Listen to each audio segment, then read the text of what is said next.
Assalamualaikum warahmatullahi wabarakatuh. Selamat pagi dan salam sejahtera buat kita semua. Sahabat subscriber dimanapun Anda berada. Pada video kali ini saya akan sharing dengan teman-teman subscriber. Sharing kita pada kesempatan kali ini kita akan membahas terkait dengan salah satu sistem yang ada pada kendaraan, yaitu sistem pengisian baterai. Dan pada sistem pengisian baterai itu ada yang namanya charging warning light atau lampu baterai seperti kita lihat. Ini adalah charging warning light dan itu adalah sebagai indikasi, sebagai parameter apakah sistem pengisian pada kendaraan kita bekerja atau tidak. Caranya untuk mendeteksi apakah itu bekerja atau tidak, ini adalah kunci kontak pada posisi on. Saat ini harus dipastikan bahwa lampu baterai itu harus posisinya posisi menyala ya, atau hidup. Dan sistem pengisian bekerja atau tidak, kita bisa lihat pada saat kita hidupkan kendaraan kita. Contohnya seperti ini. Kalau kita hidupkan kendaraan kita, lampu baterai itu harus posisinya mati. Kalau tidak mati berarti ada problem pada sistem pengisian kendaraan kita. Contohnya seperti ini. Kita hidupkan kendaraan. Nah, pada saat mesin sudah hidup, lampu baterai itu harus posisinya mati atau padam ya. Nah, bagaimana cara kerjanya? Kenapa lampu pengisian baterai itu mati setelah mesin hidup, dan apakah itu bekerja sistem pengisiannya? Kita akan bahas pada video kali ini, teman-teman. Saya akan sharing, saya coba akan jelaskan wiring diagram dari sistem pengisian pada kendaraan kita. Untuk sistem pengisian pada kendaraan itu ada beberapa tipe, teman-teman subscriber. Itu yang pertama ada tipe konvensional, di mana untuk mengatur dari arus yang dikeluarkan oleh dinamo charge itu menggunakan voltage regulator. Sementara yang kedua adalah tipe AC regulator, di mana untuk mengatur besarnya arus yang dikeluarkan oleh dinamo charge itu menggunakan IC atau integrated circuit, teman-teman subscriber.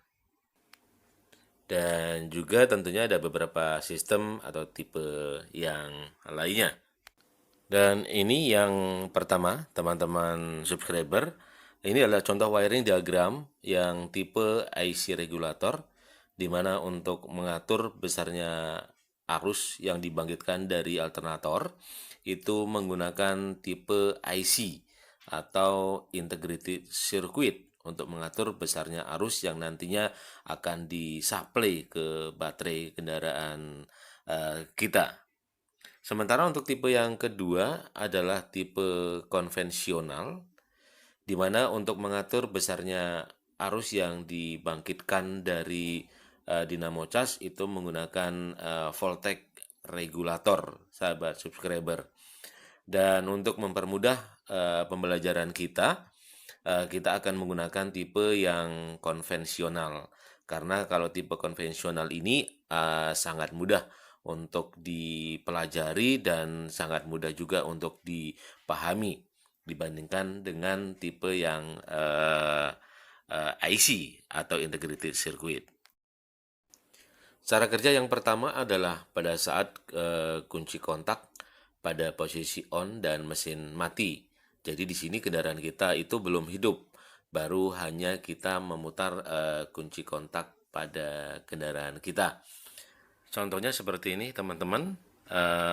Kunci kontak pada posisi on, maka lampu baterai pada kendaraan kita di kombinasi meter itu akan menyala. Kenapa bisa menyala, teman-teman subscriber? Karena saat ini arus dari baterai akan mengalir ke fuse beling, terus dari fuse beling mengalir ke kunci kontak, ke sekring pengisian, lampu pengisian, ke terminal L dari voltage regulator, terus ke terminal P0, kontak poin P1, terus ke terminal E dari voltage regulator dan massa.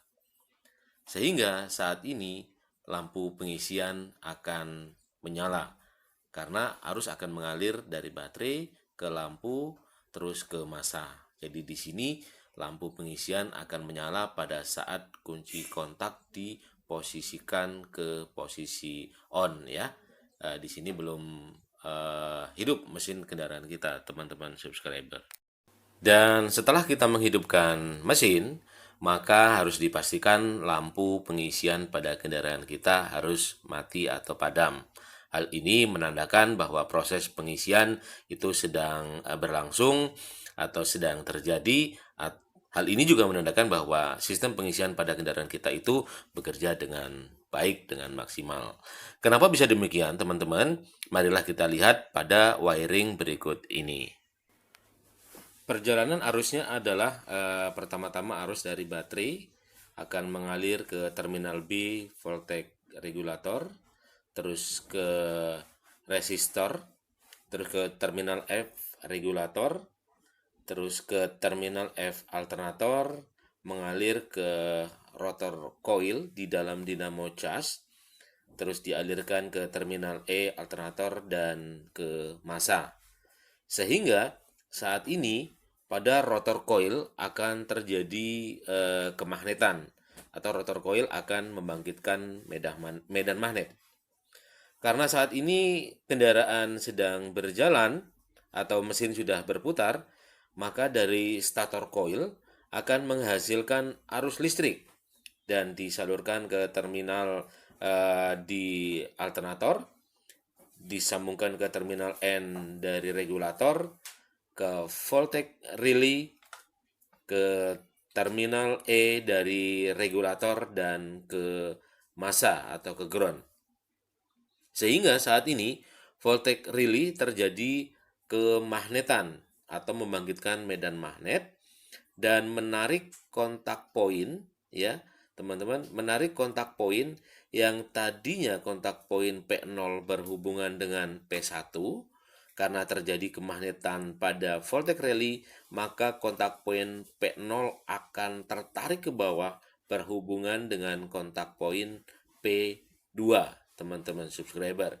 Pada saat kunci kontak on mesin mati, lampu pengisian masih menyala, ini teman-teman, karena kontak poin P1 sama P0 itu masih berhubungan karena di dalam voltage relay belum terjadi kemagnetan sehingga mendapatkan massa, sehingga lampu pengisian akan menyala. Tapi pada saat mesin hidup setelah terjadi kemagnetan pada voltage relay, kontak poin P0 akan tertarik ke P2 sehingga lampu pengisian tidak mendapatkan massa. Maka di sini lampu pengisian akan mati setelah mesin kendaraan kita itu hidup atau berputar pada putaran sedang, teman-teman. Dan bagaimana kejadiannya atau perjalanan arusnya, nanti teman-teman pada saat kendaraan atau mesin berputar cepat ya, mungkin teman-teman bisa lihat video selanjutnya.